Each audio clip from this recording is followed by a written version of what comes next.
and Republicans. President about to enter and be announced.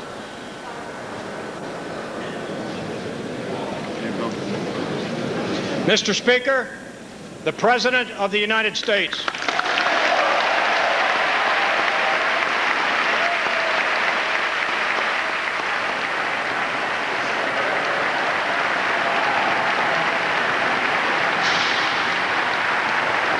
You know, there's an expression, rise to the occasion, and I think it's fair to say that whatever this president says tonight will be well received by the people in that chamber. Senior analyst Jeff Greenfield. Jeff, it's not since FDR has an American president come before Congress after an attack on American soil. Same task for a very different time and a different president? I believe that this is the hardest task a leader of the West has faced, with two possible exceptions. In 1940, Winston Churchill had to go before the House of Commons after France had fallen to the Nazis and tell them that if we lose, we will sink into the abyss of a new dark age. And in October of 1962, John Kennedy had to tell the country, not in a speech to Congress, that we will not shrink from the risk of a worldwide nuclear war at any time it must be faced. This speech is, and this moment, is every bit as serious and every bit as consequential when you consider that buried beneath the World Trade Center rubble are the bodies of more Americans who have ever died in one day in American history on American soil. Worse than Pearl Harbor, worse than any Civil War battle, and what this president faces 9 months after we all assumed he was entering a time of peace and prosperity when there was nothing much at stake is beyond any of our imagination. Indeed, Jeff, the number of missing in New York jumped by nearly 1,000 people today to more than 6,300. It is certainly conceivable that when all is said and done, the death toll from this tragedy, both here in Washington and New York, will be about 7,000 people. And Aaron, the president also has to do so many things, not the least of which is to talk to an American population that believes itself to be vulnerable to attack. Now, that's something that even Franklin Roosevelt did not have to face after Pearl Harbor, in the sense that the American continent was relatively secure. So when you realize the burden on George W. Bush's shoulders compared to what we thought this administration and this decade would be like, as I say, it is beyond, almost beyond comprehension.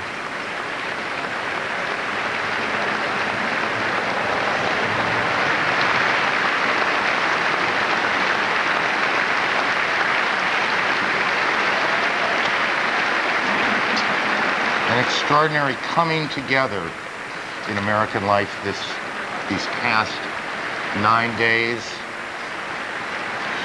The political bickering seems a long time ago. It does. The president has enjoyed just unparalleled support and acclamation until now.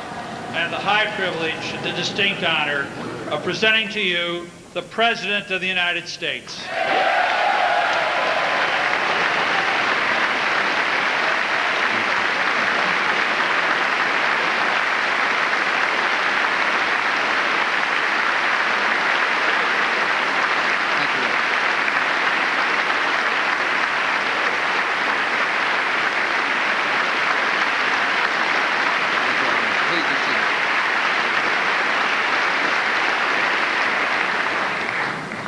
Mr. Speaker, Mr. President pro tempore, members of Congress, and fellow Americans. In the normal course of events, presidents come to this chamber to report on the State of the Union.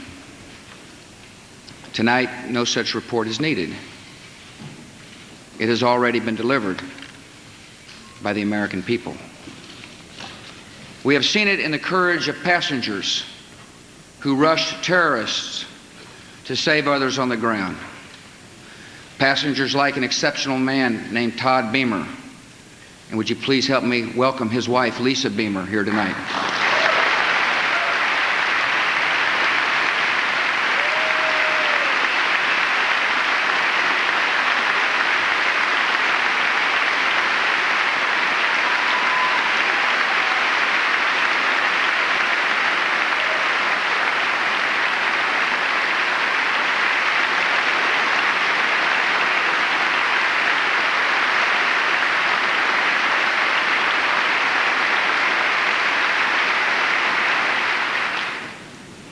We have seen the state of our union in the endurance of rescuers working past exhaustion.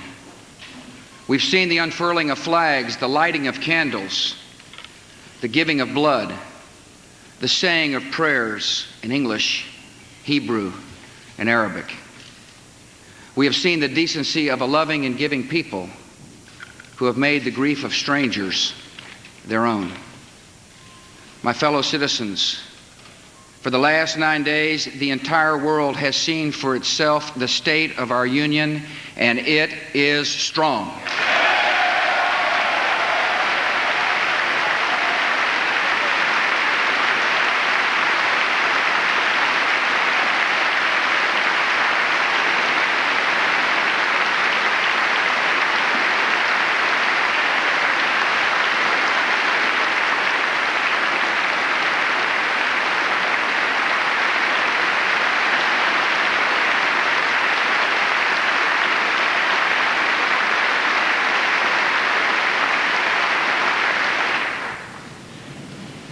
Tonight we are a country awakened to danger and called to defend freedom.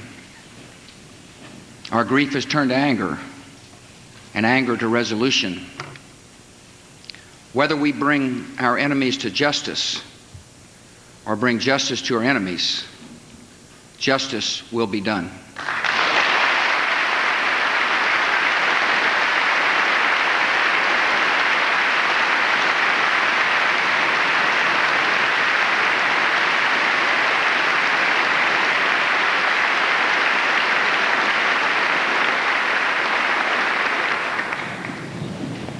I thank the Congress for its leadership at such an important time. All of America was touched on the evening of the tragedy to see Republicans and Democrats join together on the steps of this Capitol singing God Bless America. And you did more than sing. You acted by delivering $40 billion to rebuild our communities and meet the needs of our military. Speaker Hassert, Minority Leader Gephardt, Majority Leader Daschle, and Senator Lott, I thank you for your friendship, for your leadership, and for your service to our country.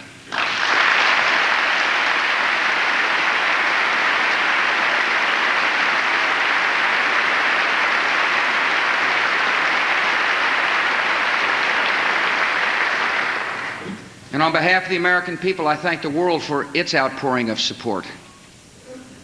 America will never forget the sounds of our national anthem playing at Buckingham Palace, on the streets of Paris, and at Berlin's Brandenburg Gate. We will not forget South Korean children gathering to pray outside our embassy in Seoul, or the prayers of sympathy offered at a mosque in Cairo. We will not forget moments of silence and days of mourning in Australia and Africa and Latin America. Nor will we forget the citizens of 80 other nations who died with our own. Dozens of Pakistanis, more than 130 Israelis, more than 250 citizens of India, men and women from El Salvador, Iran, Mexico, and Japan, and hundreds of British citizens. America has no truer friend than Great Britain.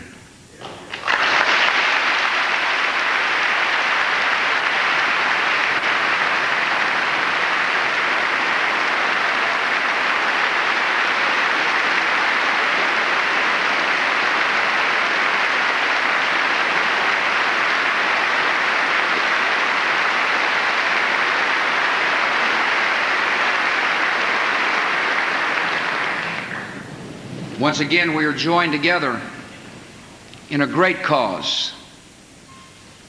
So honored that the British Prime Minister has crossed an ocean to show his unity with America. Thank you for coming, friend.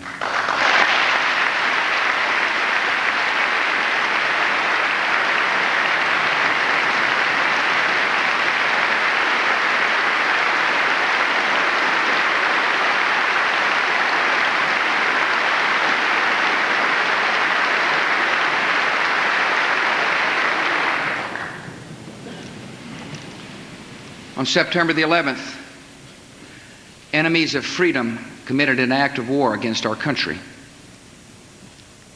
Americans have known wars, but for the past 136 years, they have been wars on foreign soil, except for one Sunday in 1941. Americans have known the casualties of war, but not at the center of a great city on a peaceful morning. Americans have known surprise attacks, but never before on thousands of civilians. All of this was brought upon us in a single day, and night fell on a different world, a world where freedom itself is under attack. Americans have many questions tonight. Americans are asking, who attacked our country? The evidence we have gathered all points to a collection of loosely affiliated terrorist organizations known as Al-Qaeda. They are some of the murderers indicted for bombing American embassies in Tanzania and Kenya and responsible for bombing the USS Cole. Al-Qaeda is to terror what the mafia is to crime, but its goal is not making money. Its goal is remaking the world and imposing its radical beliefs on people everywhere. The terrorists practice a fringe form of Islamic extremism that has been rejected by Muslim scholars and the vast majority of Muslim clerics, a fringe movement that perverts the peaceful teaching of Islam. The terrorist directive commands them to kill Christians and Jews, to kill all Americans, and make no distinctions among military and civilians, including women and children. This group and its leader, a person named Osama bin Laden, are linked to many other organizations in different countries, including the Egyptian Islamic Jihad and the Islamic movement of Uzbekistan. There are thousands of these terrorists in more than 60 countries. They are recruited from their own nations and neighborhoods and brought to camps in places like Afghanistan, where they are trained in the tactics of terror. They are sent back to their homes or sent to hide in countries around the world to plot evil and destruction. The leadership of Al-Qaeda has great influence in Afghanistan and supports the Taliban regime in controlling most of that country. In Afghanistan, we see Al-Qaeda's vision for the world. Afghanistan's people have been brutalized. Many are starving, and many have fled. Women are not allowed to attend school. You can be jailed for owning a television. Religion can be practiced only as their leaders dictate. A man can be jailed in Afghanistan if his beard is not long enough. The United States respects the people of Afghanistan. After all, we are currently its largest source of humanitarian aid, but we condemn the Taliban regime.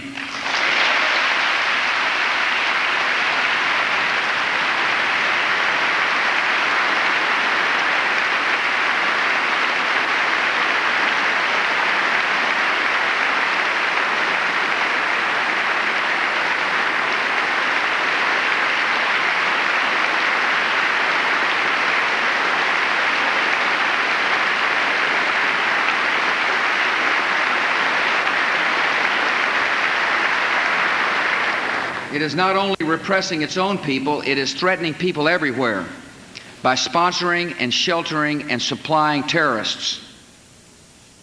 By aiding and abetting murder, the Taliban regime is committing murder. And tonight, the United States of America makes the following demands on the Taliban. Deliver to United States authorities all the leaders of Al-Qaeda who hide in your land.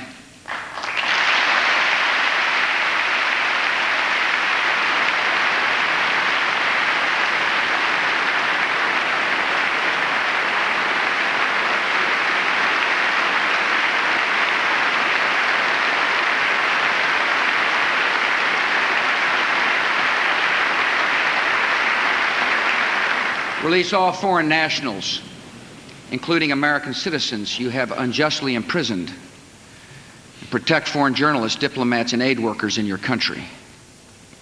Close immediately and permanently every terrorist training camp in Afghanistan, and hand over every terrorist and every person in their support structure to appropriate authorities.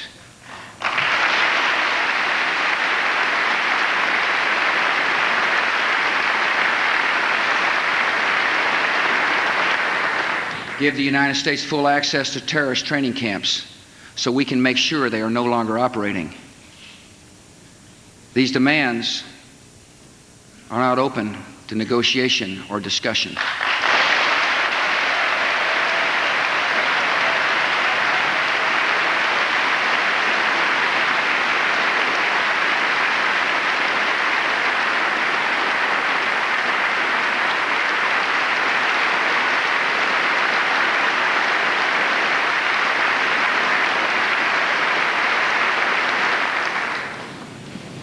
The Taliban must act, and act immediately. They will hand over the terrorists, where they will share in their fate. I also want to speak tonight directly to Muslims throughout the world. We respect your faith. It's practiced freely by many millions of Americans, and by millions more in countries that America counts as friends. Its teachings are good and peaceful. And those who commit evil in the name of Allah blaspheme the name of Allah. The terrorists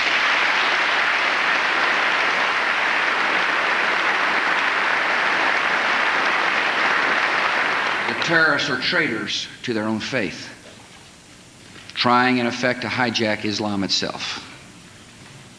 The enemy of America is not our many Muslim friends. It is not our many Arab friends. Our enemy is a radical network of terrorists and every government that supports them.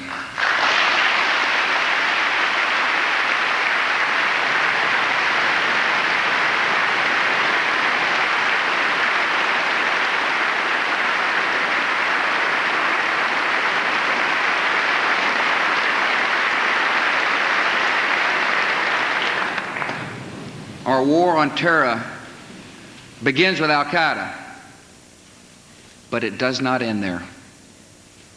It will not end until every terrorist group of global reach has been found, stopped, and defeated.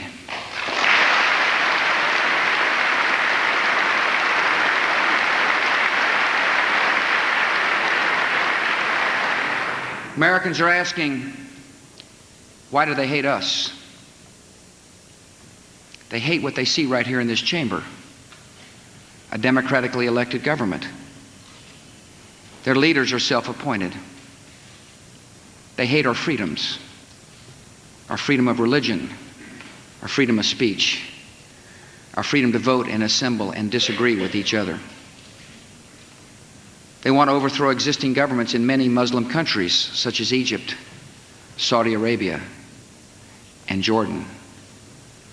They want to drive Israel out of the Middle East. They want to drive Christians and Jews out of vast regions of Asia and Africa. These terrorists kill not merely to end lives, but to disrupt and end a way of life.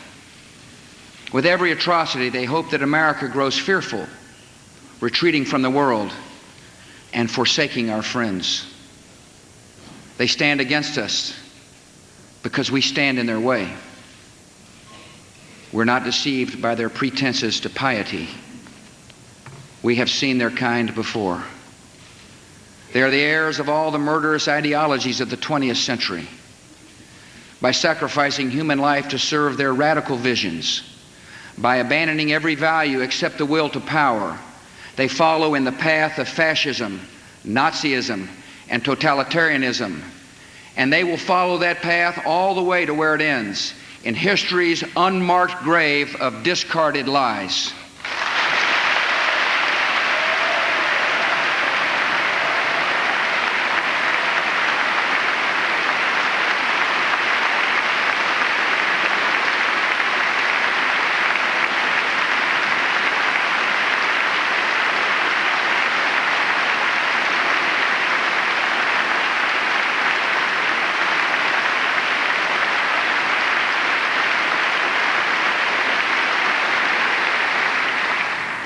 Americans are asking, how will we fight and win this war? We will direct every resource at our command, every means of diplomacy, every tool of intelligence, every instrument of law enforcement, every financial influence, and every necessary weapon of war to the disruption and to the defeat of the global terror network. Now, this war will not be like the war against Iraq a decade ago, with a decisive liberation of territory and a swift conclusion. It will not look like the air war above Kosovo 2 years ago, where no ground troops were used and not a single American was lost in combat. Our response involves far more than instant retaliation and isolated strikes. Americans should not expect one battle, but a lengthy campaign, unlike any other we have ever seen. It may include dramatic strikes visible on TV and covert operations, secret even in success. We will starve terrorists of funding, turn them one against another, drive them from place to place until there is no refuge or no rest. And we will pursue nations that provide aid or safe haven to terrorism. Every nation in every region now has a decision to make. Either you are with us or you are with the terrorists.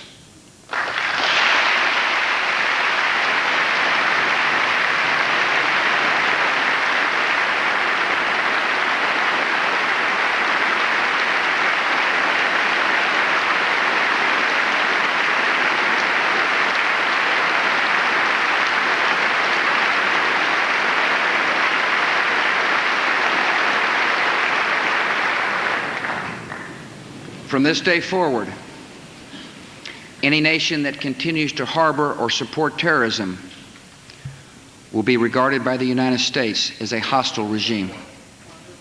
Our nation has been put on notice. We're not immune from attack. We will take defensive measures against terrorism to protect Americans. Today, dozens of federal departments and agencies, as well as state and local governments, have responsibilities affecting homeland security. These efforts must be coordinated at the highest level. So tonight I announced the creation of a cabinet-level position reporting directly to me, the Office of Homeland Security. And tonight I also announced a distinguished American to lead this effort to strengthen American security, a military veteran, an effective governor, a true patriot, a trusted friend, Pennsylvania's Tom Ridge.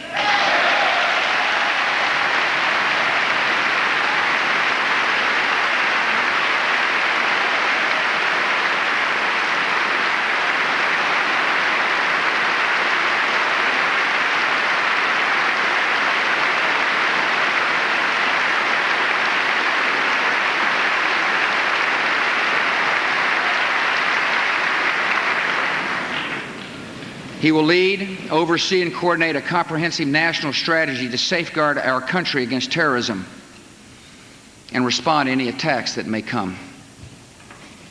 These measures are essential. The only way to defeat terrorism as a threat to our way of life is to stop it, eliminate it, and destroy it where it grows.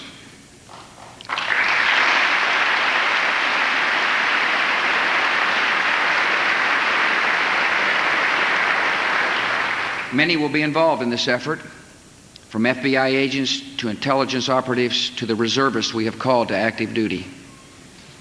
All deserve our thanks, and all have our prayers.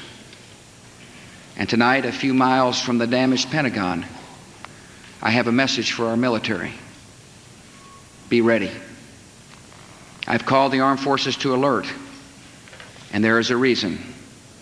The hour is coming when America will act, and you will make us proud.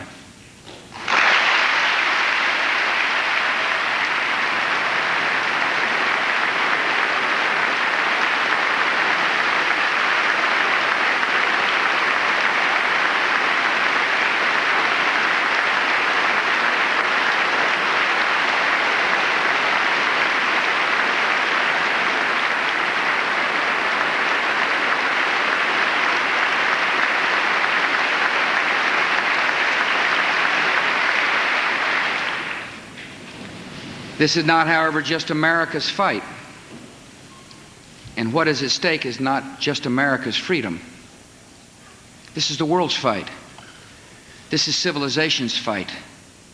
This is the fight of all who believe in progress and pluralism, tolerance and freedom. We ask every nation to join us. We will ask and we will need the help of police forces, intelligence service, and banking systems around the world. The United States is grateful that many nations and many international organizations have already responded with sympathy and with support. Nations from Latin America to Asia to Africa to Europe to the Islamic world. Perhaps the NATO Charter reflects best the attitude of the world. An attack on one is an attack on all. The civilized world is rallying to America's side. They understand that if this terror goes unpunished, their own cities, their own citizens may be next. Terror unanswered can not only bring down buildings, it can threaten the stability of legitimate governments. And you know what? We're not going to allow it.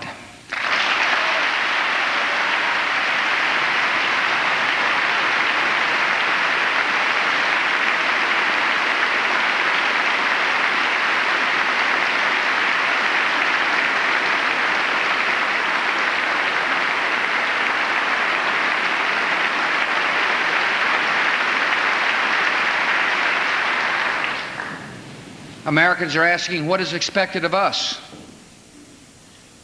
I ask you to live your lives and hug your children. I know many citizens have fears tonight, and I ask you to be calm and resolute, even in the face of a continuing threat. I ask you to uphold the values of America and remember why so many have come here. We're in a fight for our principles, and our first responsibility is to live by them. No one should be singled out for unfair treatment or unkind words because of their ethnic background or religious faith.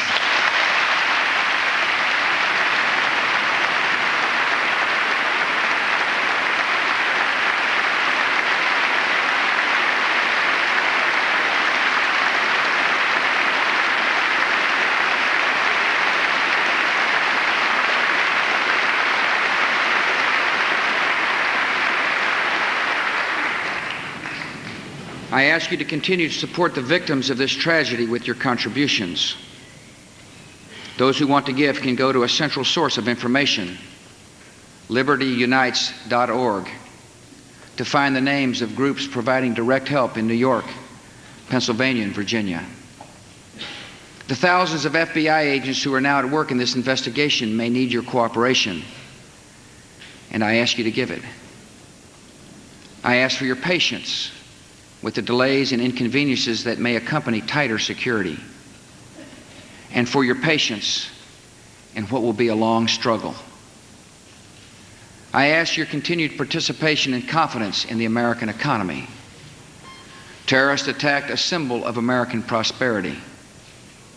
They did not touch its source. America is successful because of the hard work and creativity and enterprise of our people.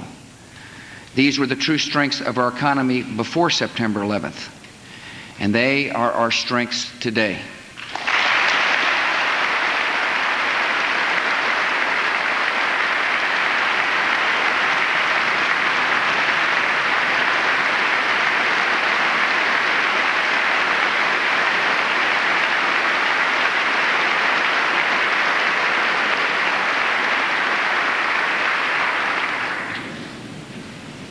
And finally, please continue praying for the victims of terror and their families, for those in uniform, and for our great country. Prayer has comforted us in sorrow and will help strengthen us for the journey ahead. Tonight, I thank my fellow Americans for what you have already done and for what you will do. And ladies and gentlemen of the Congress, I thank you, their representatives, for what you have already done and for what we will do together. Tonight we face new and sudden national challenges. We will come together to improve air safety, to dramatically expand the number of air marshals on domestic flights, and take new measures to prevent hijacking. We will come together to promote stability and keep our airlines flying with direct assistance during this emergency.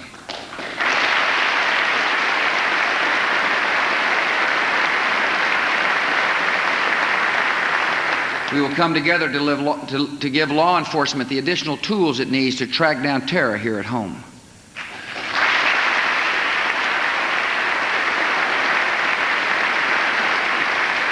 We will come together to strengthen our intelligence capabilities to know the plans of terrorists before they act and to find them before they strike.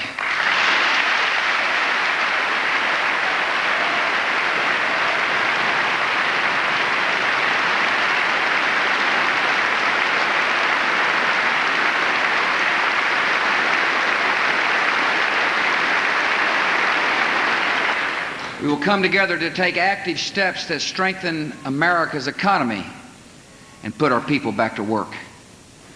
Tonight we welcome two leaders who embody the extraordinary spirit of all New Yorkers, Governor George Pataki and Mayor Rudolph Giuliani.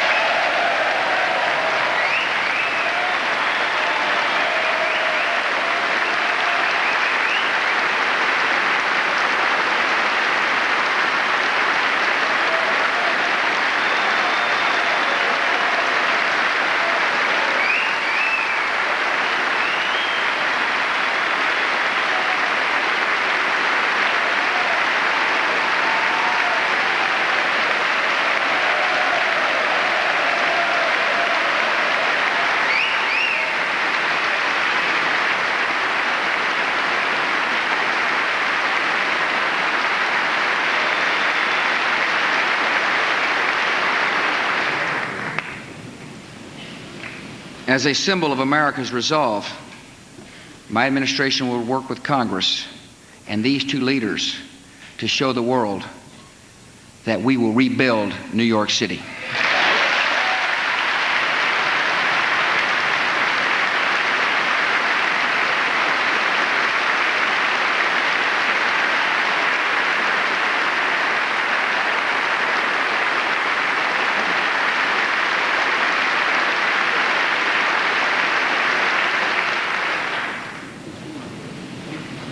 After all that has just passed, all the lives taken and all the possibilities and hopes that died with them, it is natural to wonder if America's future is one of fear. Some speak of an age of terror. I know there are struggles ahead and dangers to face. But this country will define our times, not be defined by them. As long as the United States of America is determined and strong, this will not be an age of terror. This will be an age of liberty here and across the world.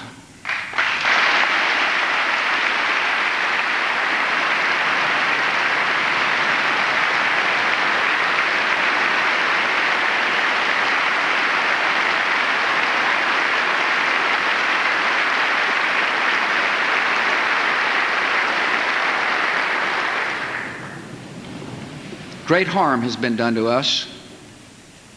We have suffered great loss. And in our grief and anger, we have found our mission and our moment. Freedom and fear are at war. The advance of human freedom, the great achievement of our time and the great hope of every time, now depends on us. Our nation, this generation, will lift a dark thread of violence from our people and our future. We will rally the world to this cause by our efforts, by our courage. We will not tire, we will not falter, and we will not fail.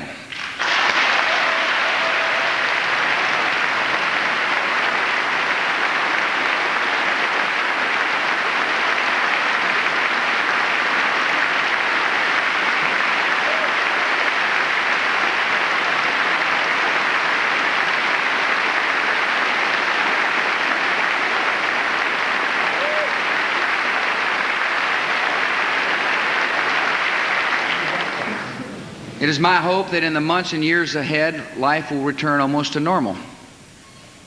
We'll go back to our lives and routines, and that is good.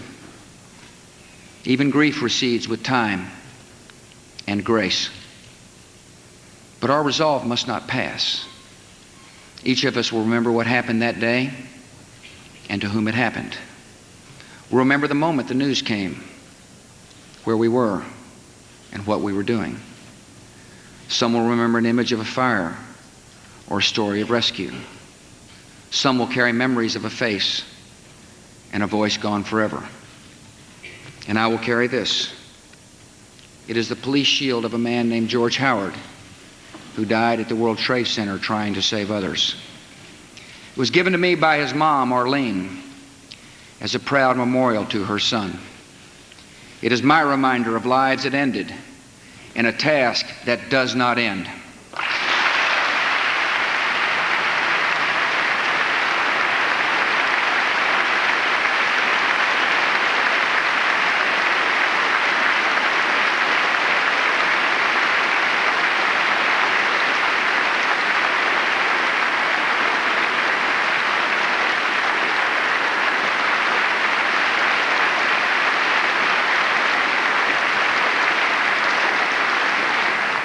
I will not forget the wound to our country and those who inflicted it. I will not yield. I will not rest. I will not relent in waging this struggle for freedom and security for the American people. The course of this conflict is not known, yet its outcome is certain. Freedom and fear, justice and cruelty have always been at war. And we know that God is not neutral between them. Fellow citizens,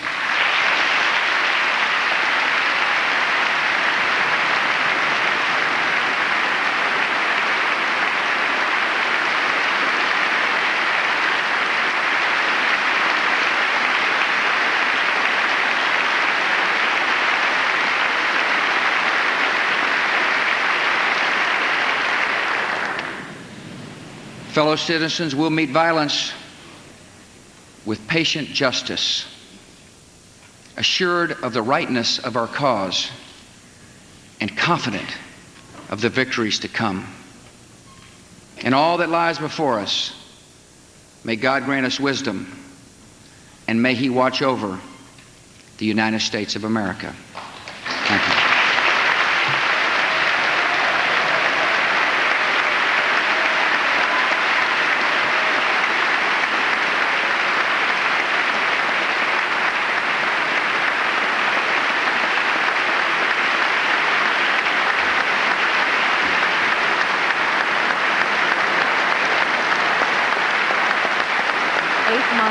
Exactly to the day into his presidency, George W. Bush challenged Americans to meet the terrible cause in front of them, and that is meeting the enemies who represent terror. He said, whether we bring the enemies to justice or justice to our enemies, justice will be done.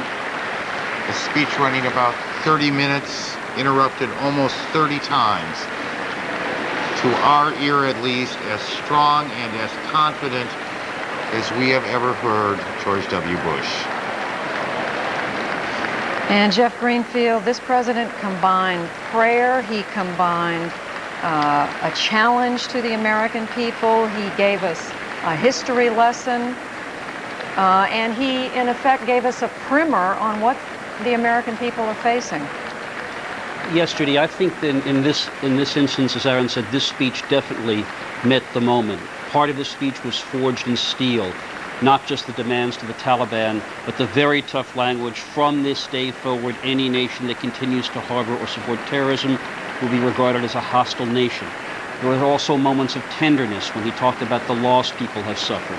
There were grace notes toward other countries, toward the Muslim religion, and one very interesting point that I don't want to let pass. This was so nuanced in terms of talking to the world that when he listed the enemies we have defeated, he listed fascism, Nazism, and totalitarianism. Not communism, because he very much wants the support of China, the most populous nation on earth and still a communist nation, to be at his side.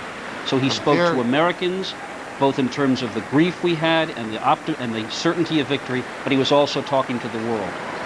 Very warm down on the the floor of the House, the president patting the cheek. We saw Chuck Schumer, an affectionate gesture, the senator to the senator from New York, the senior senator from New York. There were hugs for Richard Gephardt, Tom Daschle. This is not clearly a moment of party. This is something different. He said, the president, at one point, and repeated again, freedom and fear are at war. We will not tire. We will not falter. We will not fail. And Aaron, you know, I talked to a couple of Democratic consultants today just to get a sense of what people who wouldn't ordinarily support this president were expecting tonight. They said he's got to match the passion with the words and explain what lies ahead for this country, and he did that tonight. Though, as he was reading the speech, and we know it was a speech that was written ahead of time, you felt what was in the heart of this man. John King? I'm sorry, he said at the beginning, John, just hang on one second, the world has seen the state of our union, and then emphatically he looked up and said, and it is strong. John King at the White House. The challenge here for the president going in to define the moment, both long-term and short-term. He urged the American people to be patient, to try to go about their daily lives as routinely as possible, but warning them, if you will, trying to rally them to the idea that this will be a very long campaign. Yet he also framed the most important immediate moment, listing a set of demands to the ruling Taliban in Afghanistan. There has been a debate among the Muslim clerics there, perhaps of asking Osama bin Laden to leave the country. Mr. Bush saying that is not enough. Deliver to the United States authorities all of the leaders of Al-Qaeda, the bin Laden organization. Allow the United States in to inspect those terrorist camps to make sure they are closed. And, quote, these demands are not open to negotiation or discussion. The Taliban must act and act immediately. They will hand over the terrorists or they will share in their fate. Those lines right there will define the next 48, 72 hours of this crisis. The president making very clear specific demands of the Taliban, and as Jeff noted at the outset, also making clear this is not about one organization or about one country, serving notice to the world that at least as long as he is president, any nation that does not help him in this fight will be viewed as hostile to the United States. And just as a demonstration of how united the two political parties are, after this speech, in fact, any moment now, we expect to hear from not just the Democratic leader of the Senate, Tom Daschle, but also the Republican, the minority leader of the Senate, Trent Lott. Jeff Greenfield? Just one quick note. One of the things that this speech did, that Franklin Roosevelt did in 1941, that Churchill did, was to acknowledge what has happened. There were no mincing of words. Great harm has been done to us. We have suffered great loss. Just the way FDR said, I regret to tell you, after Pearl Harbor, many American lives have been lost. He did, in no sense, in any sense, did he try to paint this as anything what it was, but what it was, a devastating punch to the United States. He said, Jeff, at one point, the hour is coming, America will act, and you, speaking of the military, you will make us proud.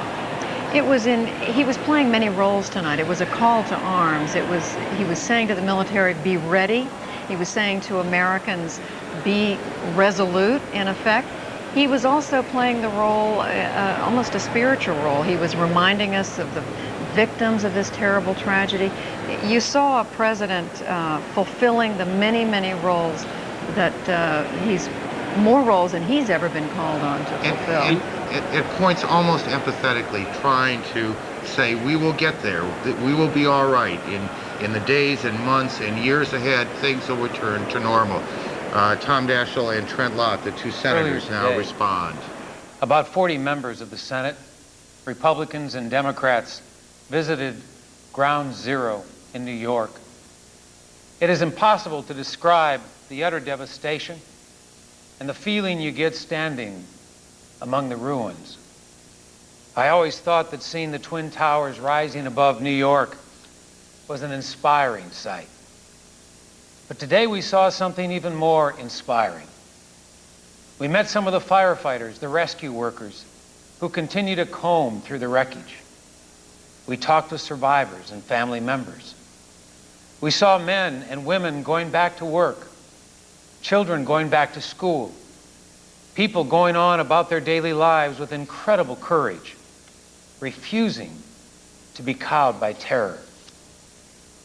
If the people of New York and New Jersey can do that. Surely the rest of us can do what President Bush is asking of us. Tonight, the President asked for our unity. He asked for our support. He asked for our patience. We want President Bush to know, we want the world to know that he can depend on us. We will take up the President's initiatives with speed. We may encounter differences of opinion along the way, but there is no difference in our aim.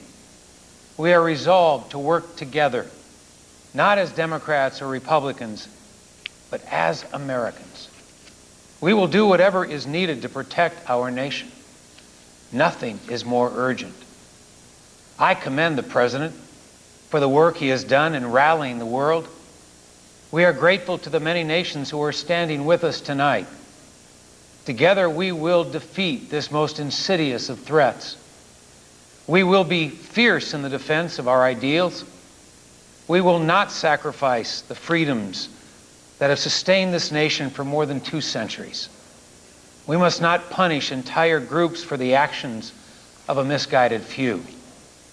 Just as we are united tonight against terrorism, so too must we be united against the acts of hatred towards innocent Arab Americans and Muslims and all of those who have come to our country seeking opportunity.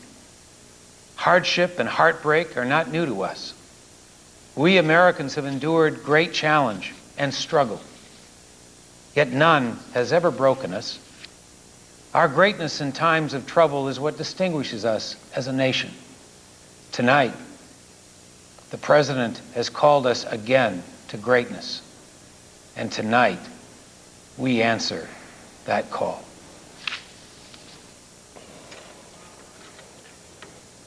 Ordinarily, when the President of the United States addresses a joint session of Congress, the leaders of the opposition party gives a statement, and they respond.